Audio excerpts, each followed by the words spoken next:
What if I told you a single car had gold trim, zebra skin seats, and ivory dashboard, and got its owners kicked out of their own company?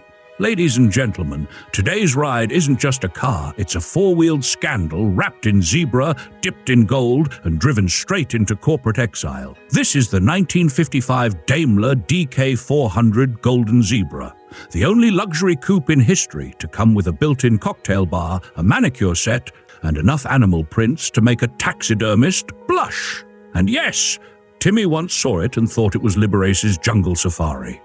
We haven't seen him since. Smash that subscribe button for more insane vehicles that made history, headlines, and heated boardroom firings. All right, buckle up and maybe grab a monocle. So, let's rewind to the mid-1950s.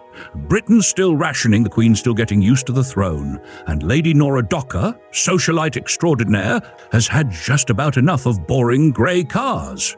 Why just go for chrome when you can have gold-plated everything, from the grille to the door handles to the umbrella? So what exactly is the Golden Zebra?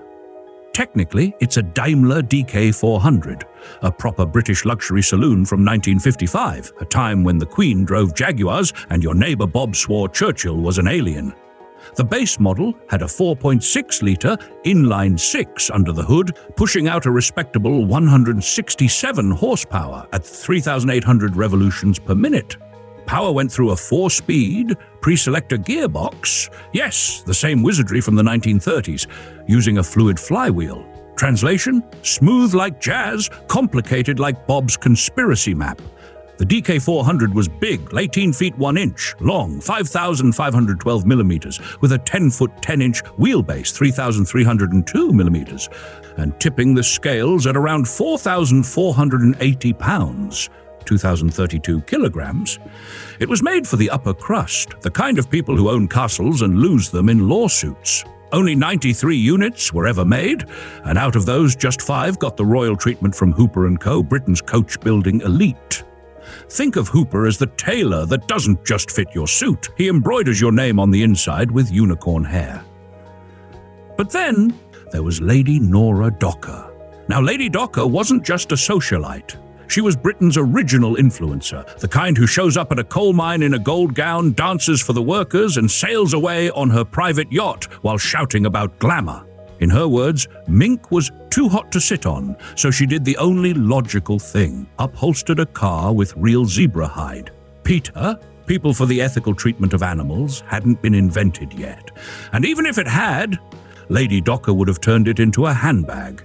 The Golden Zebra wasn't a nickname, it was literal. Everything that's normally chrome, gold-plated. Grille, gold. Bumpers, gold. Even the mascot, a gold zebra, because obviously, the interior, zebra leather, everywhere.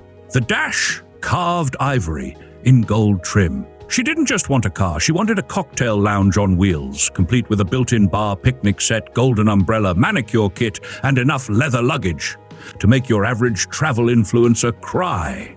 I believe the only thing missing was a butler that came standard with the glove box. And Timmy? He said he once tried replicating the Golden Zebra using his Ford Focus, a gold spray can, and his aunt's zebra print couch. The couch didn't survive. Neither did the Focus. The Golden Zebra debuted at the 1955 Earl's Court Motor Show, where it probably blinded half the attendees. After debuting at the 1955 London Motor Show, it became the Docker family car. And yes, that means they actually drove around in this thing. Imagine seeing this pull up at Tesco. Meanwhile, Timmy once tried to impress a date by borrowing his cousin's Fiat Panda and calling it Italian performance art. Now, Lady Docker's lifestyle was, let's say, financially creative. The British public didn't exactly appreciate someone flaunting zebra skins and golden bumpers during post-war rationing. In 1956, it was revealed that Lady Docker hadn't paid for any of her golden chariots, the 5 Docker Daimlers, her lavish wardrobe, and even the castle she paraded around in, all expensed to Daimler's parent company. Shareholders were furious. Bernard was fired. Nora was banned from the French Riviera for desecrating a flag of Monaco. Yes, really? And the Golden Zebra was returned to Daimler faster than Timmy runs from his bar tab. Would you dare drive a zebra-skinned, gold-plated coupe through your neighborhood? Yes or no? Let us know in the comments. Eventually, Daimler repossessed the car and sold it in 1966 for £1,400 sterling, which is about the cost of a gently used lawnmower today. The car bounced around collectors before being restored in the 1980s, including the controversial decision to re-import zebra skin from Kenya. Finally, in 2006, it sold at Bonhams for a mind-blowing £177,000 sterling, roughly $315,000 at the time. Today, the Golden Zebra resides in the Louvre Museum in The Hague. It doesn't move, but boy, it still turns heads. Maintenance-wise, well, good luck finding zebra leather and gold bumpers on eBay.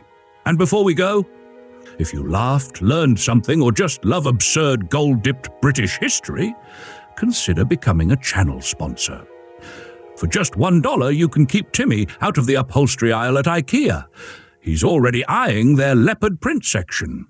Thanks for watching. See you next time on Cool Ideas.